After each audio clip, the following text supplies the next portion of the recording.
মৰিগাঁৱত একেদিনাই চাকৰি গ'ল স্বাস্থ্য বিভাগৰ ২৭জনকৈ কৰ্মচাৰী ২০১৪ বৰ্ষতে তেতিয়াৰ কংগ্ৰেছ চৰকাৰ সময়ত নিযুক্তি লাভ কৰিছিল এই ২৭জন কৰ্মচাৰীয়ে কিন্তু দুৰ্নীতি নিবাৰক শাখাৰ তদন্তত এই কৰ্মচাৰীসকলৰ নিযুক্তি ভুৱা প্ৰমাণিত হোৱাৰ পাছতে আজি আটাইকেইজনকে চাকৰিৰ পৰা অপসাৰণ কৰা হৈছে। কংগ্ৰেছৰ দিনত স্বাস্থ্য বিভাগত চলিছিল কেৱল টকাৰ লেনদেন। টকাৰ লেনদেনেৰে ভুৱা নিযুক্তি হৈছিল ইজনৰ পাছত সিজন। যোৰহাটৰ পাছত মৰিগাঁৱত ফাদিল হ'ল স্বাস্থ্য বিভাগৰ আন এক বিয়াগুম কেলেংকাৰী। একেদিনাই চাকৰি গ'ল ২৭জন ভুৱা চাকৰিয়ালৰ। এজন দুজন নহয়, ২৭জনকৈ ভুৱা চাকৰিয়াল আছিল মৰিগাঁৱৰ স্বাস্থ্য বিভাগত। ২০১৪ চনত কংগ্ৰেছৰ দিনত নিযুক্তি পাইছিল এই ২৭জনে।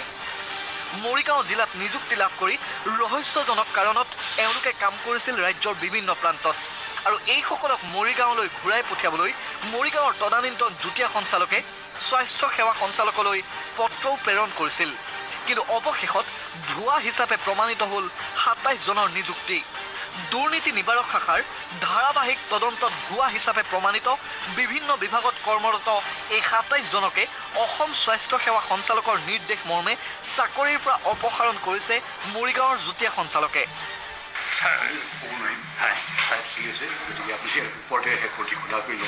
আপোনাক কেইজনে কেইদিন ধৰি ভুৱা নিযুক্তি সেই বিষয়টোৰ লগত জড়িত নেকি?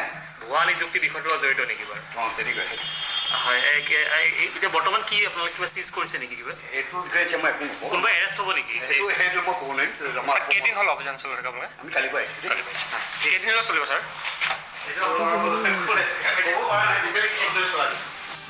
বিগত দুদিন ধৰি মৰিগাঁৱৰ যুটীয়া স্বাস্থ্য সঞ্চালকালয়ত ভুৱা চাকৰিয়ালৰ ওপৰত তদন্ত অব্যাহত ৰাখিছে।